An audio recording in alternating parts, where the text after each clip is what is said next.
Dr. Christopher West, the Theology, the Body Guy here. In this video, we're going to further our conversation from the last installment about reproductive technologies. If you want to catch up, check out the link right here. We're going to continue now. Let's take a look.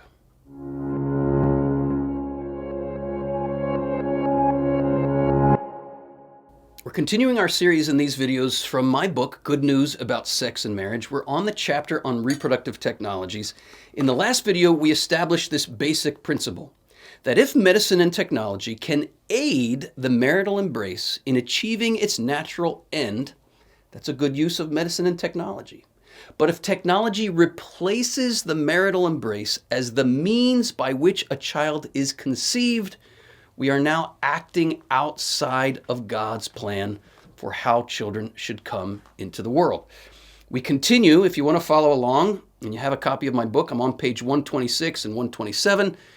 If you want to get a copy of the book, check out the link below. So I say here at the bottom of page 126 and to the top of 127, separating conception from the loving embrace of husband and wife not only provokes many further evils, we'll talk about those, but even if those are avoided, it remains contrary to the dignity of the child. We'll look at that.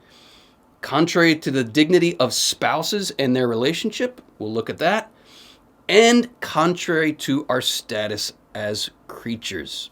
We'll take a look at that. So let's first look at the provocation of further evils. As Christ said, you can judge a tree by its fruit.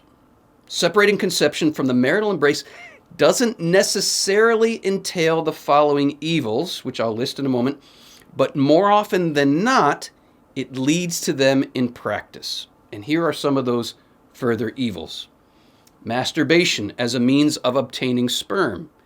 If you want to check out another video I did on the moral question of masturbation, check out the link right here. Production of excess human lives that are either destroyed through abortion, which is euphemistically referred to as selective reduction here, frozen for later use, or intentionally farmed out for medical experimentation.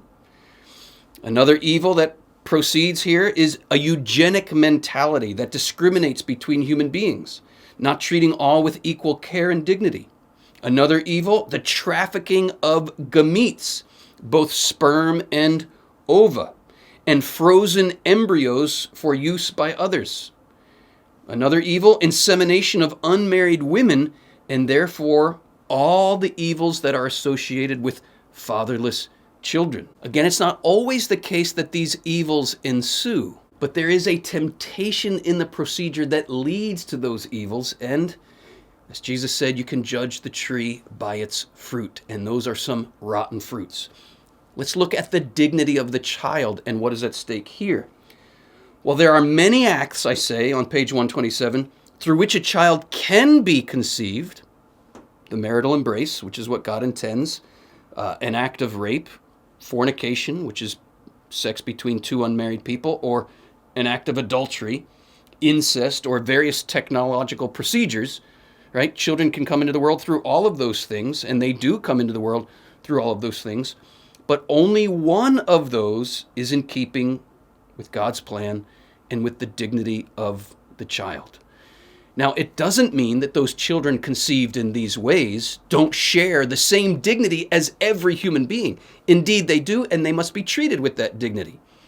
However, when a child is conceived by an act of rape, or an act of incest, or an act of fornication or adultery, or through these reproductive technologies, because it is contrary to God's plan for conception, there will be a wound in that child's heart.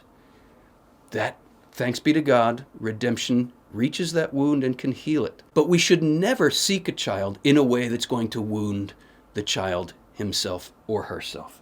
From the moment of conception, children deserve the respect we owe all persons. And here is the precise problem that violates the dignity of the child.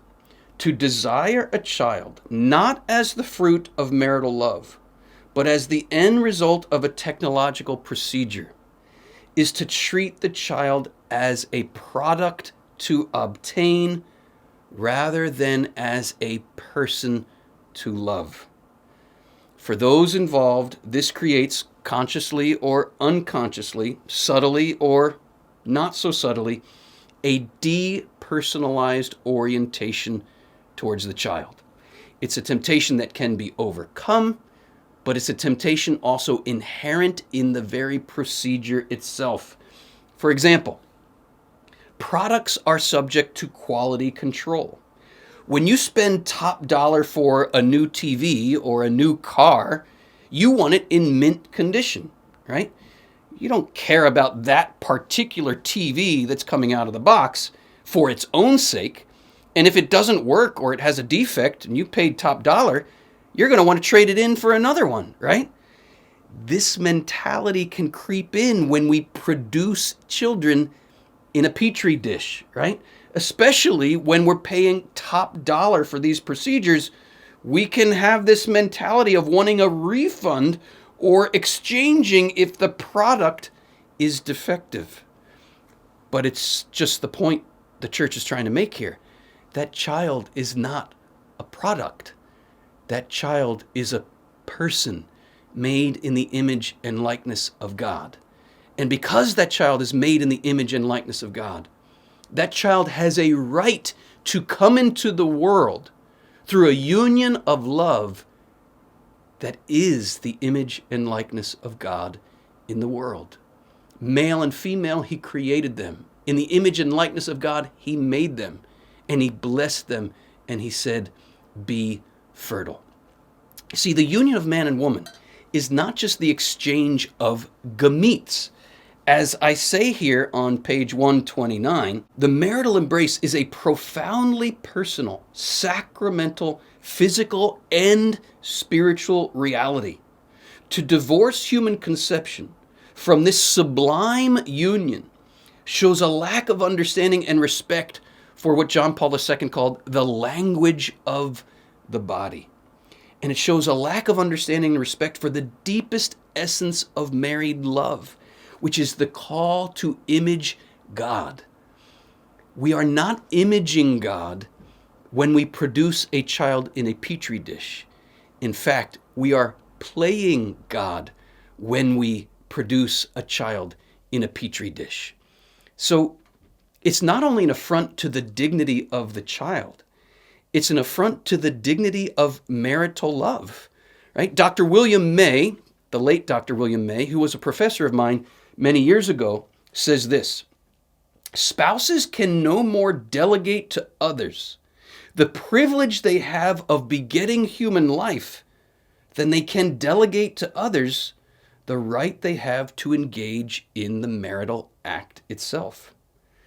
Right? And that's what's happening. We are delegating to a technician the conception of a child, rather than entrusting the conception of the child to the providence of God working through the marital act. God alone, as we affirm in the Nicene Creed, is the Lord and giver of life. Spouses have the distinct privilege of cooperating with God in procreating children. But as creatures themselves, right, we are not the masters of life. We are only the servant of God's designs. Technological fertilization, I say here on page 129, on the contrary, as the Congregation for the Doctrine of the Faith has noted, quote, entrusts the life and identity of the embryo into the power of doctors and biologists, and establishes the domination of technology over the origin and destiny of the human person. We are not the masters of life here. We must bend the knee before the Lord and giver of life. Again, we are free to aid the marital embrace in achieving its natural end, but we are not free to replace the marital embrace in the conception of a child. Right? To do so is to deny our status as creatures and to make ourselves like God. I close with this thought. God created sexual union to be a sacramental symbol of his own Trinitarian life-giving love, right? God from all eternity is generating the Son in the power of the Holy Spirit, not in a sexual way.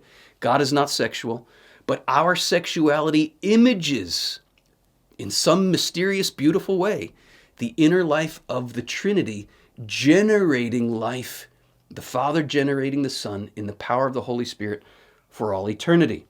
It symbolizes also the union of Christ and the church, right?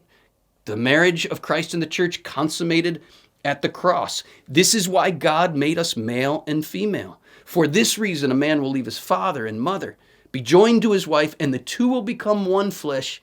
St. Paul says this is a great mystery, and it refers to Christ and the church. This is the good news of our faith. This is the purpose of our creation as male and female. Seeking human life apart from sexual union is also symbolic. It symbolizes rejection of our union with God. It symbolizes the desire to have life without God, or at least apart from His design for us.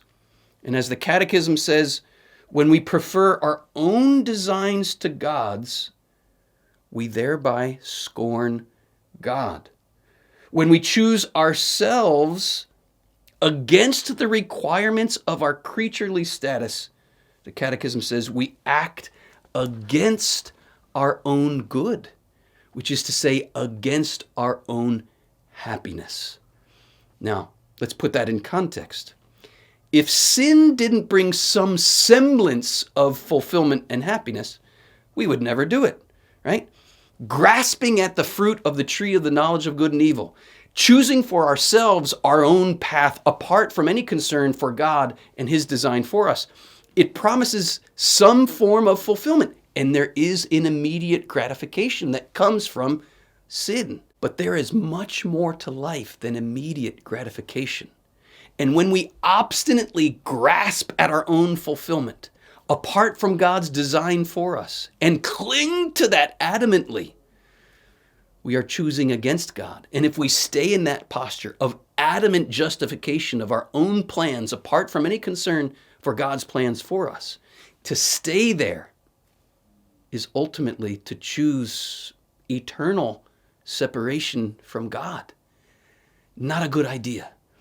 Whatever we may have done in the past, whatever we may have grasped at for our own happiness, apart from any concern for God's designs, there is always the possibility, let's take it up right here, right now, of opening our hearts to God's mercy and saying, Lord, from this day on, I want to embrace your designs for my life. I do believe that your plan is meant to bring my true happiness. Help my unbelief. One step at a time, one foot in front of the other, towards the fullness of life. I have so much more to share with you about God's plan for the fullness of living as men and women made in the image and likeness of God. Check out the links below to join our Patreon community and get ongoing formation in this vision. Check out the links below to learn about our online and in-person courses. Until next time, may our eyes be opened ever more widely to the glory of God revealed through the theology of our bodies.